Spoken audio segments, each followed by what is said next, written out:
After 1 year and 6,200 miles, this is my review on the Tiger 900 GT Pro. Meerkat. Well, I've ridden this bike in the rain. I've ridden it in the snow. I've ridden it 1,800 plus miles. I've ridden it in the summertime, 1,000 miles. And I've ridden it on mountain roads. These are some of my thoughts.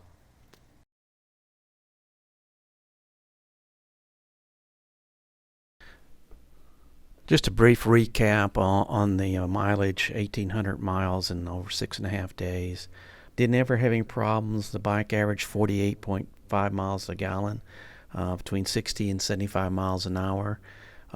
Tank range is easy, 230 to 250 miles. No problems at all. What was really a pleasant surprise was be able to go 1,800 miles without having to lube, adjust the chain at all. It came back very nice. Another little surprise was it wasn't really surprised that the bags were able to hold everything we wanted. And we would put the rain gear right on top, and we had enough for 6.5 days. We even had more room than that, more than we needed. Like I said, I've taken more than a few trips last winter on this Tiger. Found it very comfortable to ride. Here's one of the clips. Not the best place to turn around, but I think you'll see why when I go back through here. The weather in 2021 is now starting to change, and I expect to get some of this weather here pretty soon.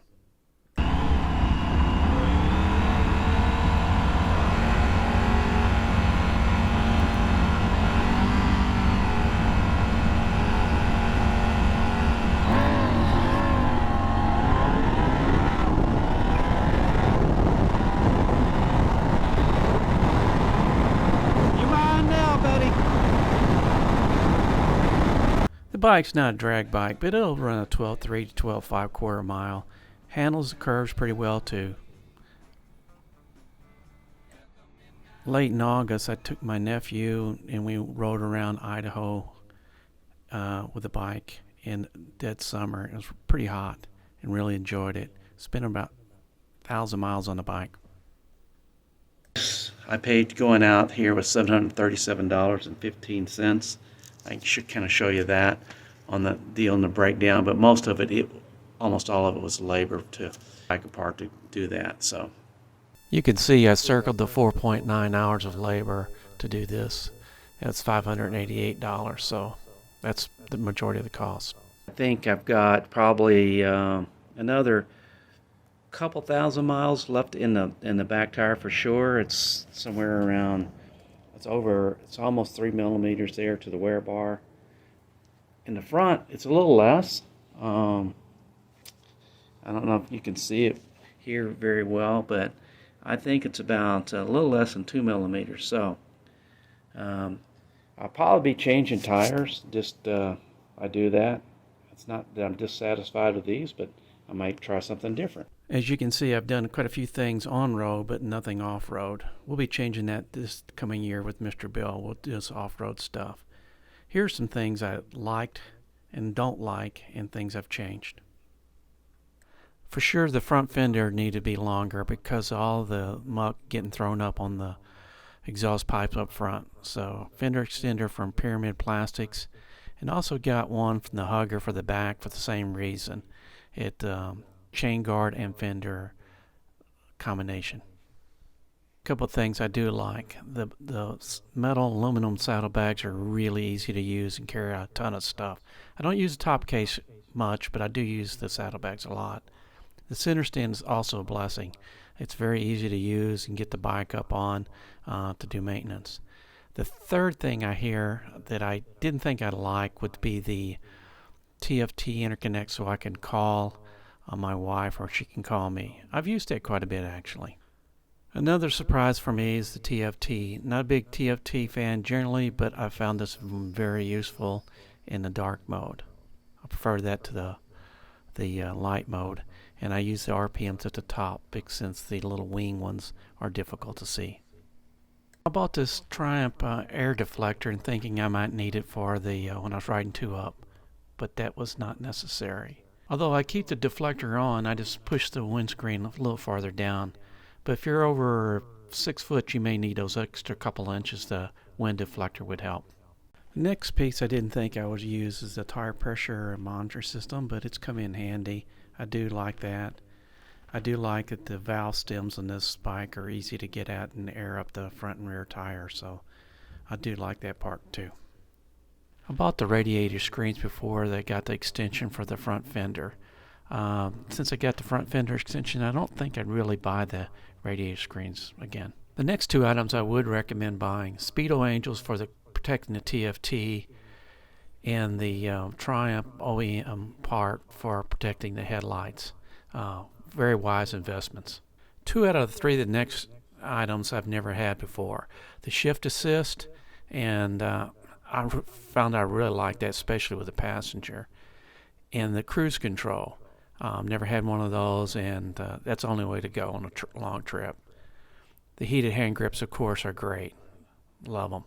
And of course, my wife really liked the heated seat when we took her 1,800-mile trip. Switches are much better to have than having to scroll through a bunch of TFT screens to find lights and heated seats. The bike has really good wind protection, and it starts with a windscreen you can adjust up and down. Already talked about the wind deflector. While these plastic hand guards won't provide much protection if you fall, they do provide pretty good protection against the wind. Besides the heated seat, the good thing about this seat, it's flat and doesn't push your passenger forward, and it has very good handholds, and my wife really did like riding on the back of this bike. The next couple of things are electronic controls for the rear suspension that you get on the GT Pro for preload and dampening, setting it up for luggage or single. That's pretty nice. I don't know that's a not have-to-have thing. I think the manual will be just fine, and you can get that on the GT. One of the outstanding attributes of this bike is a rider's triangle: the seat, the handlebars, and the foot pegs. You get a generous 21.5 inches from the seat to the foot peg, which is great for me. And the seat is very comfortable besides being heated. The center of gravity on this bike, despite having a 5-gallon gas tank up high, it feels low, especially compared to the 800 Tiger. Range on this bike is an easy 250 miles, even fully loaded 2-up.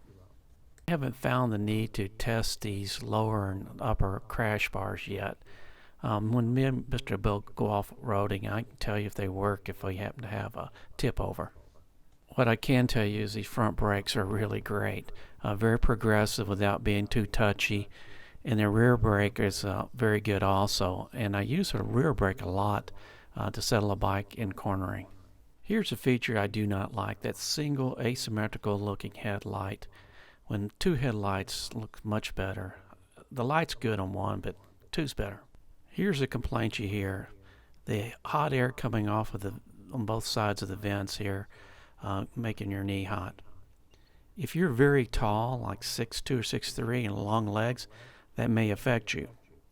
But for me, you can see in the second picture that my knee's far enough away that I didn't feel the temperature even in hottest weather.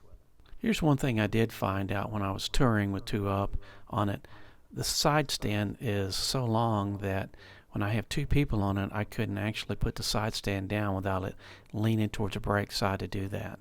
And it felt a little comfortable for me. But solo riding is just fine.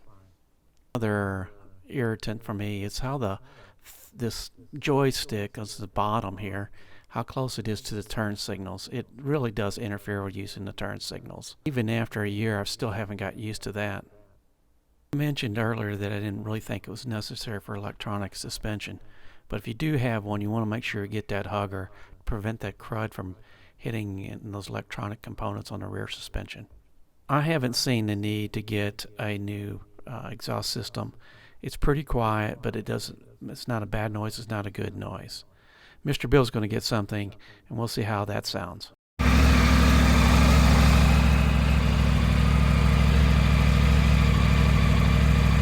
I will mention on the cruise control, when you're riding 2-up, it's better to give it a little throttle before you disengage using the cruise control. It keeps from jarring the passenger. I've spent about 10 minutes and I haven't talked anything about vibration because, quite frankly, there's anything to talk about.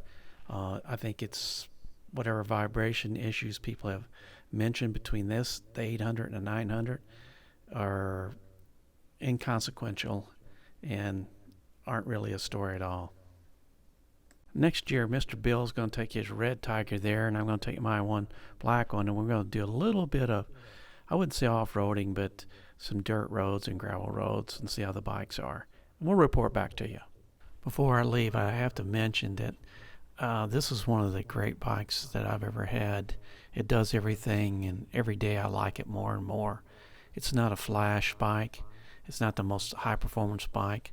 You might have to downshift if you're passing a couple cars and you're loaded two up. This is one of the bikes that if you buy it, you will never regret buying it. It just does everything so well.